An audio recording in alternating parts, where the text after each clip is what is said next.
Amigos y amigas, hoy vamos a estar hablando acerca de fe a medias. Diga conmigo, fe a medias. Muy bien. Y es que vivimos en un mundo que está lleno de circunstancias inesperadas, ¿cierto o no?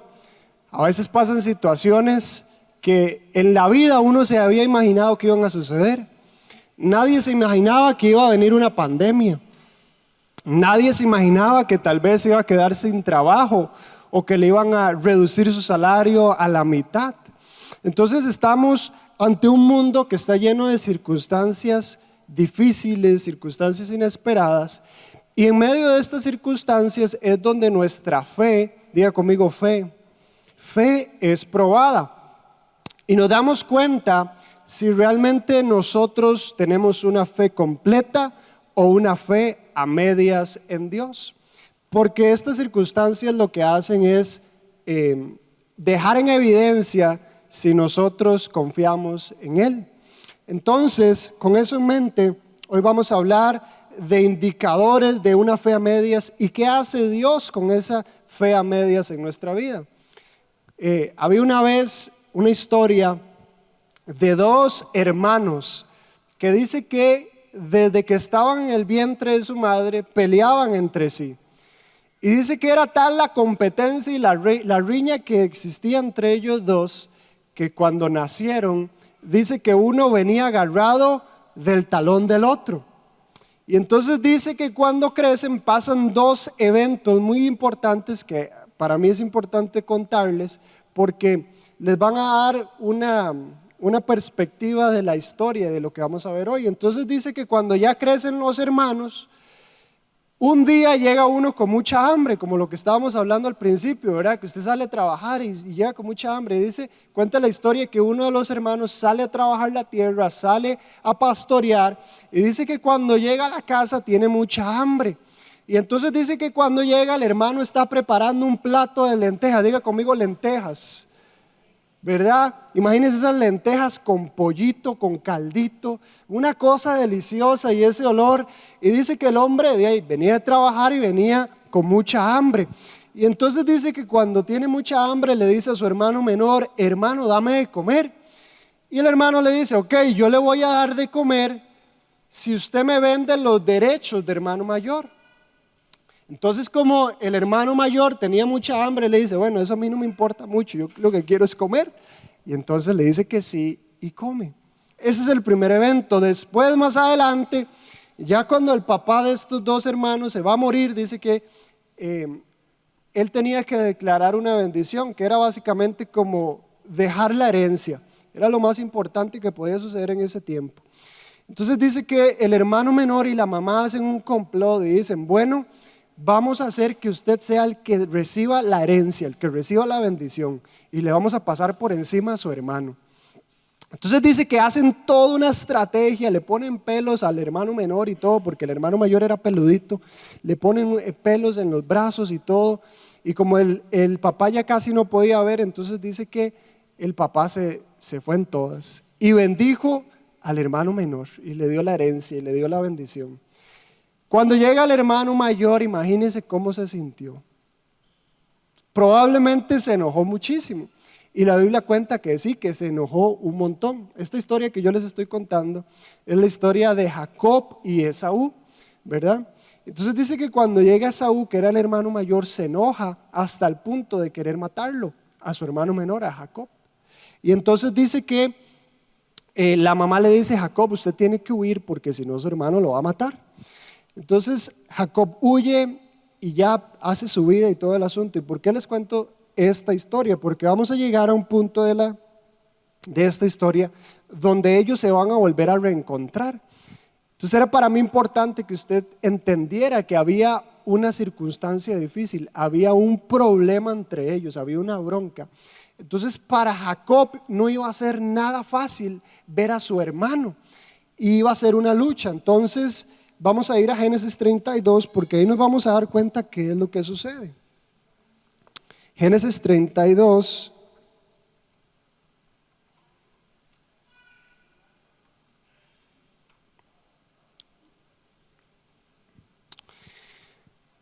versículo 3.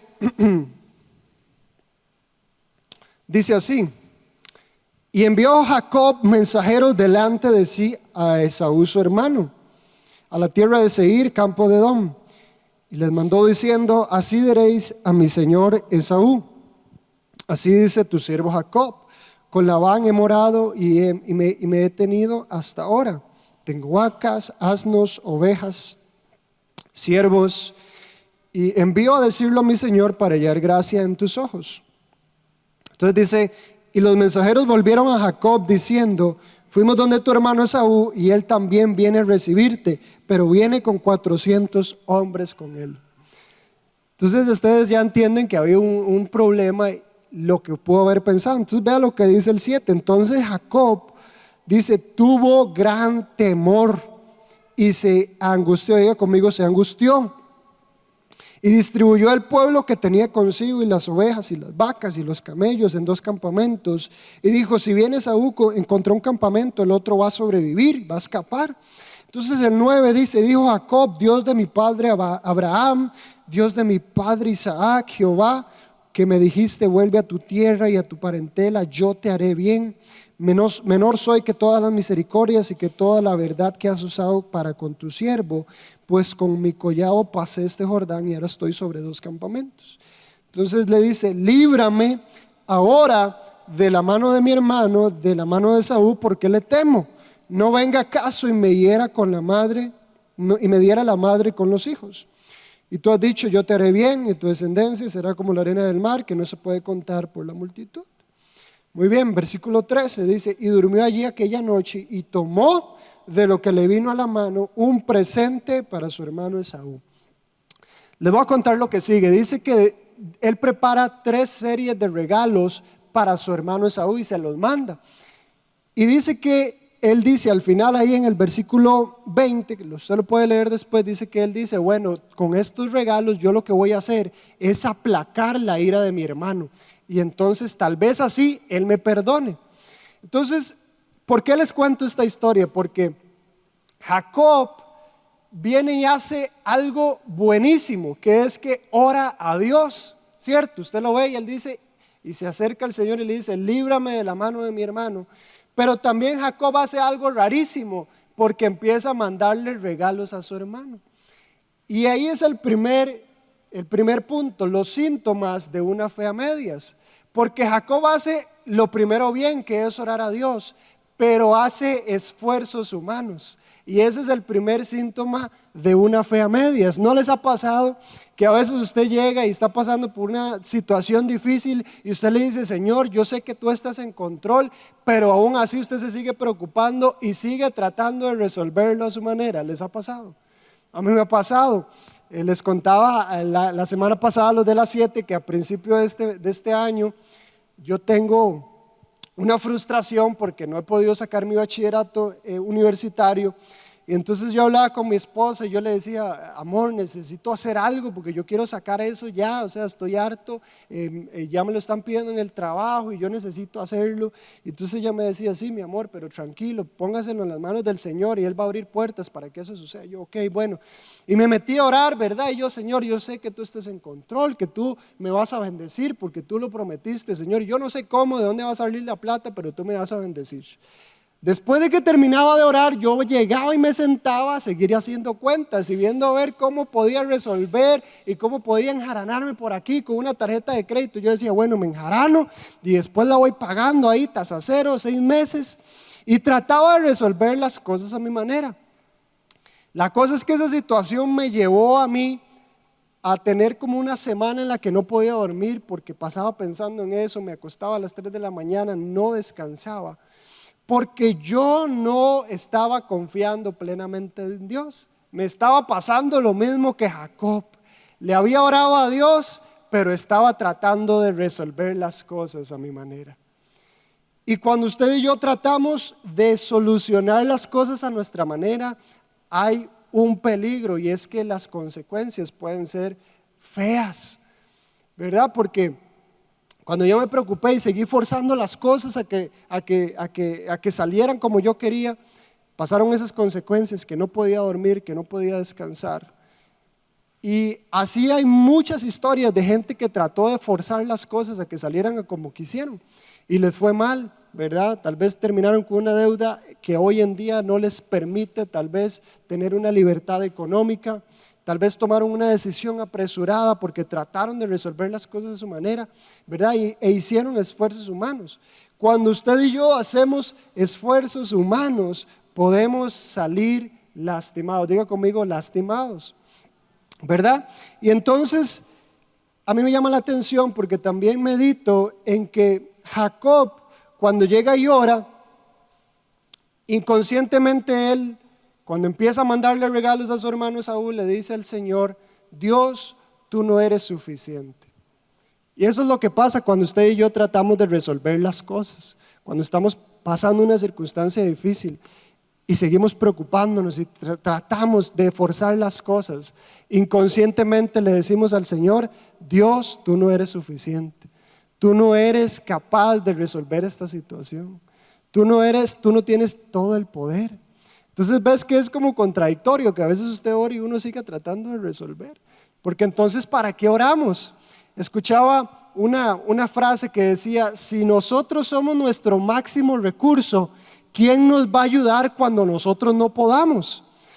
Y si nosotros en este altar predicáramos de que usted lo puede lograr todo, entonces estaríamos hablando de humanismo. Pero nosotros no hablamos de humanismo, hablamos de cristianismo. Y el cristianismo en esencia es que entendemos que tenemos un Cristo que es todopoderoso, que tal vez yo no puedo lograrlo, pero que Él sí puede, que Él es mi fortaleza, que Él es mi amparo, que Él es mi pronto auxilio, que Él es mi roca, que Él es el que me alimenta. Porque si Él es el que es mi máximo recurso, entonces todas las cosas van a estar bien.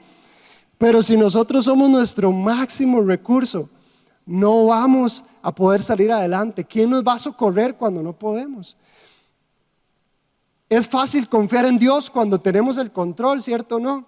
Cuando todo está bien, cuando nada está en nuestra contra, es sencillo confiar en Dios. Es sencillo decirle a Dios: Dios, te amo y voy a estar contigo por siempre. Pero cuando uno pasa por circunstancias que lo ponen a dudar, es ahí realmente donde uno se da cuenta si uno tiene fe en Dios. Y si uno se ve en esta circunstancia donde empieza a tratar de resolver, cuidado, porque no estamos teniendo fe en el Señor. Estamos teniendo fe en nosotros, en lo que podemos lograr, en lo que podemos alcanzar. Y les cuento algo: nuestra capacidad tiene un límite. Nos vamos a agotar. Pero la capacidad de Dios es sin límite y lo que Él puede hacer no tiene comparación a lo que nosotros podemos hacer. Amén.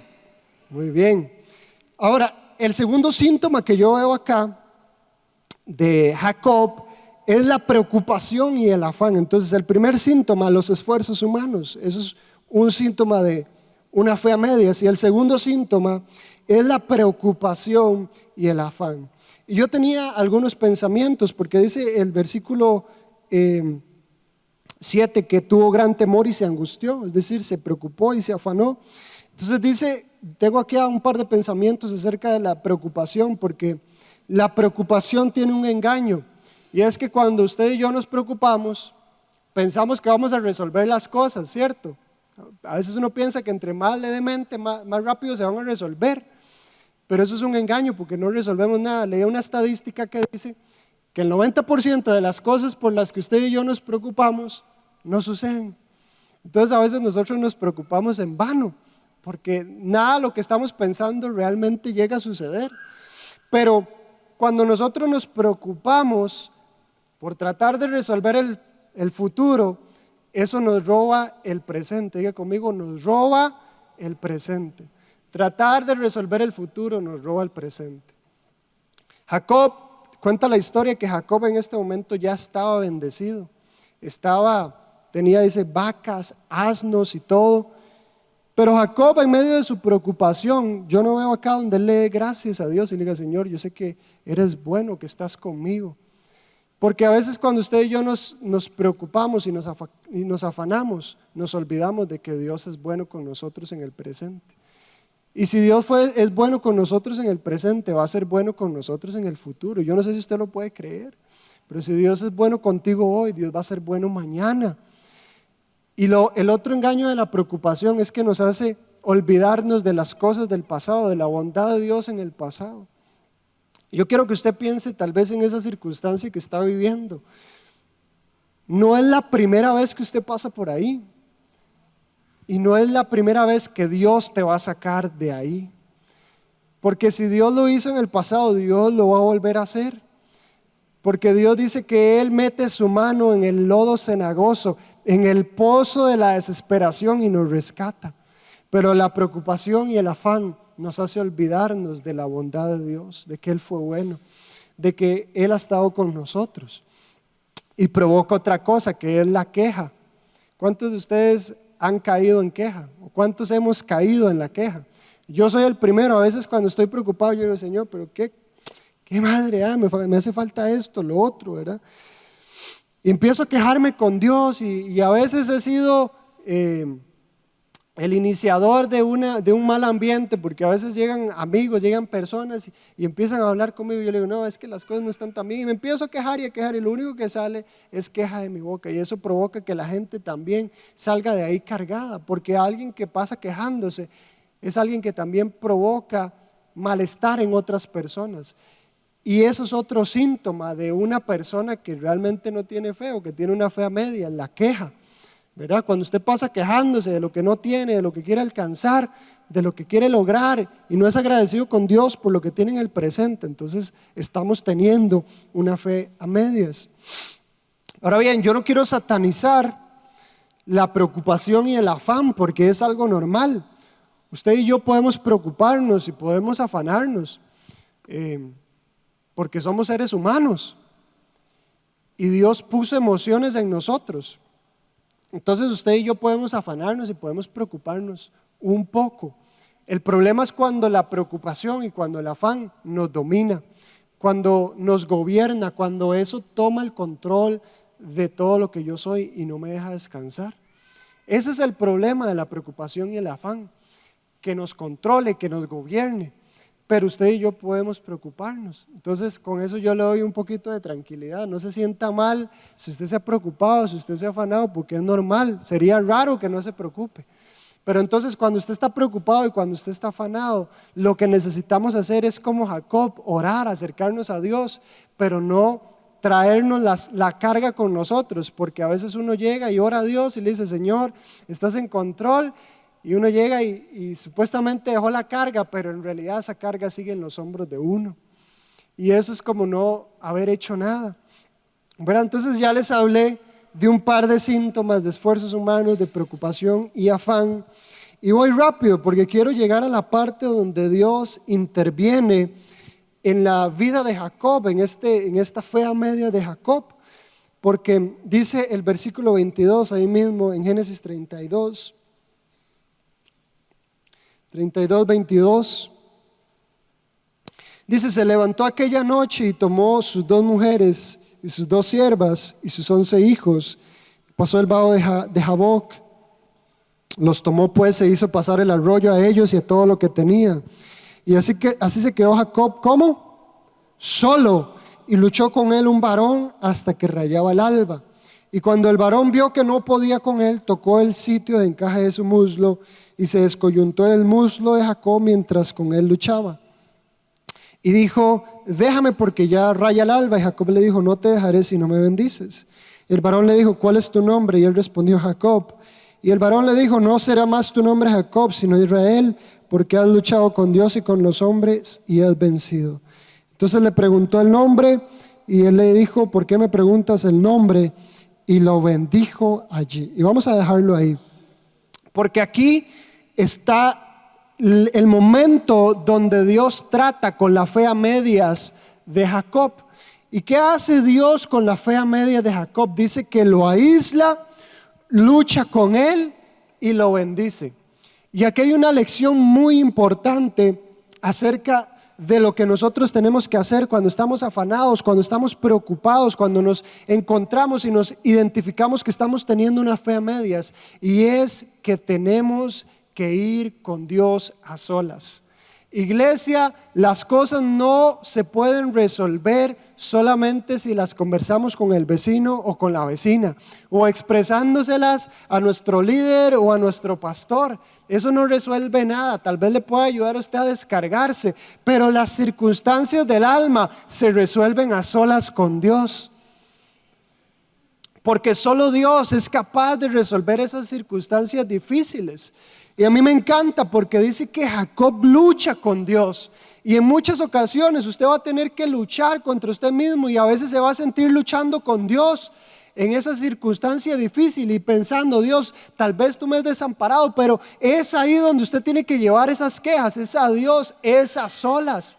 Porque esa es la lección que Dios le está dando a Jacob. Usted no tiene que mandarle regalos a su hermano. Usted no tiene que tratar de resolver las cosas de su manera. El único que te puede bendecir soy yo, aquí a solas. Después de que lucha con él y pelea, sale bendecido. Pero después de haber estado a solas con Dios, diga conmigo, a solas.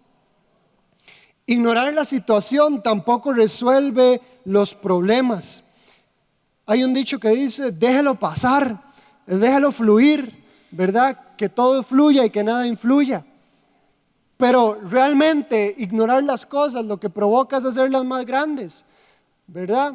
Porque a veces cuando usted y yo ignoramos la situación, lo que estamos haciendo es retrasando el momento en que eso va a estallar.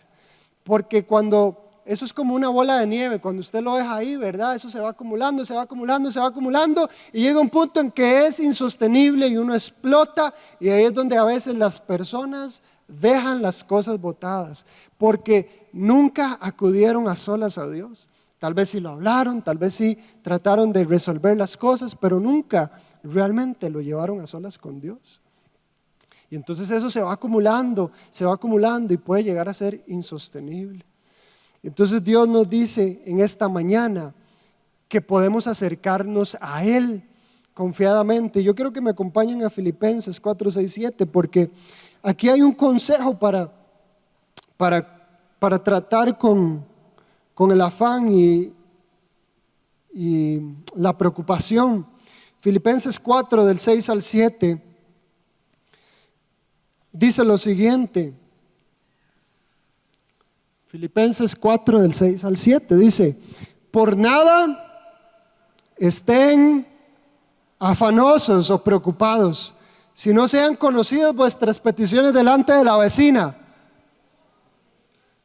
delante del psicólogo. ¿Delante de quién? Delante de Dios, en toda oración y ruego, y algo rarísimo, con acción de gracias. Cuando yo leía, yo decía: Señor, ¿cómo es que yo preocupado te voy a dar gracias porque estoy preocupado? Es raro. Pero entonces Dios dice: si usted, a pesar de que usted está preocupado, desde que está afanado, me da gracias, entonces dice el resultado, dice lo que sigue: y la paz de Dios, que sobrepasa todo entendimiento, guardará vuestros corazones y vuestros pensamientos en Cristo Jesús. Es ese momento en que usted sabe que la cosa está fea, pero usted no sabe cómo, usted está tranquilo. Eso es la paz de Dios, que sobrepasa lo que entendemos, va más allá de lo que tenemos en nuestra mente. Eso significa esa paz cuando usted y yo estamos afanados, estamos preocupados, pero llevamos nuestras peticiones delante de Dios y aún así le damos de gracias. La paz que sobrepasa todo el entendimiento guarda nuestra mente y nuestro corazón. Ve qué lindo es cuando usted y yo vamos a solas a Dios. Y es bello porque Dios, a pesar de la incredulidad de Jacob, a pesar de que a él le faltaba fe, a pesar de que trató de resolver, Él se lo llevó a solitas. Hay un pasaje en Oseas que dice: y lo llevaré a solas al desierto y le hablaré tiernamente.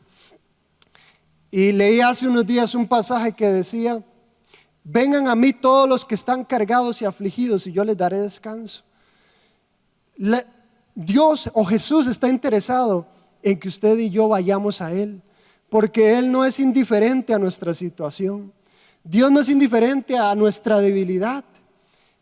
Él más bien nos conoce tanto que nos invita a que acudamos a Él.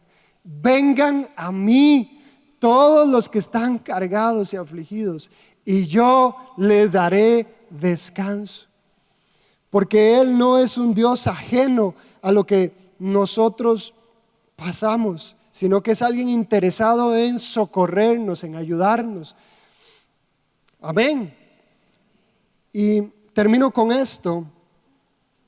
Me gusta ser muy puntual en lo que Dios me dice, porque quiero cerrar con el desenlace de lo que pasó en esta historia.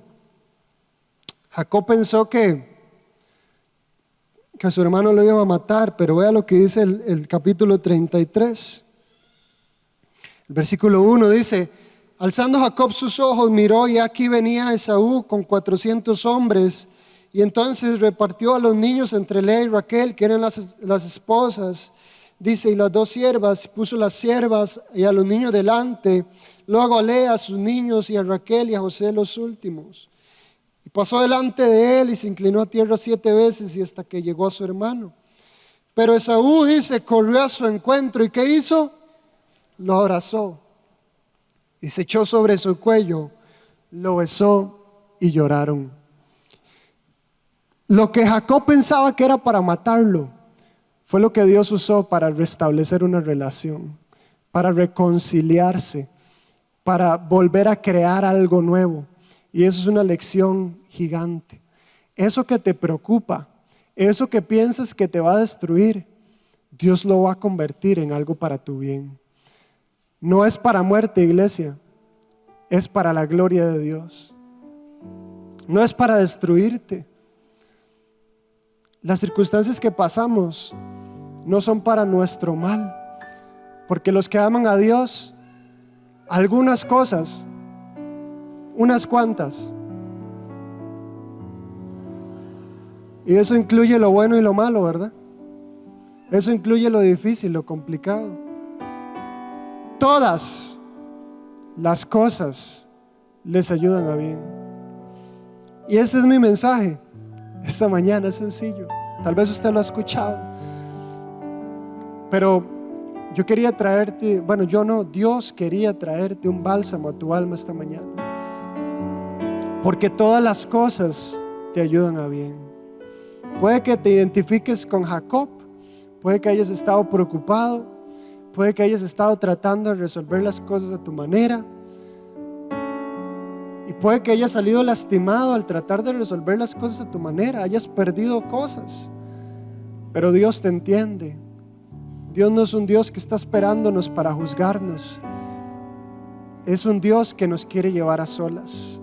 Es un Dios que nos quiere llevar ahí en un momento donde nadie más esté, para que ahí usted se pueda quejar, para que ahí usted pueda pelear con Él y decirle: Señor, me cuesta, pero aún así yo creo que tú estás conmigo. Y Dios va a tornar todas las cosas para que nos bendigan, para que nos construyan. Yo quiero leerles un par de pasajes que Dios me hablaba. Apúntelos nada más y escúchelos. Jeremías 29, 11, 13 dice: yo sé los pensamientos que tengo acerca de vosotros, dice Jehová. Son pensamientos de paz y no de mal, para darles un fin y una esperanza. Entonces me invocarán, vendrán y orarán a mí, y yo los oiré y me buscarán y me van a encontrar, porque me van a buscar de todo corazón. De nuevo, mis pensamientos, dice Dios, son de paz y no de mal, para darte un fin y una esperanza. Salmo 34, 6 dice: este pobre clamó y le oyó Jehová y lo libró de todas sus angustias.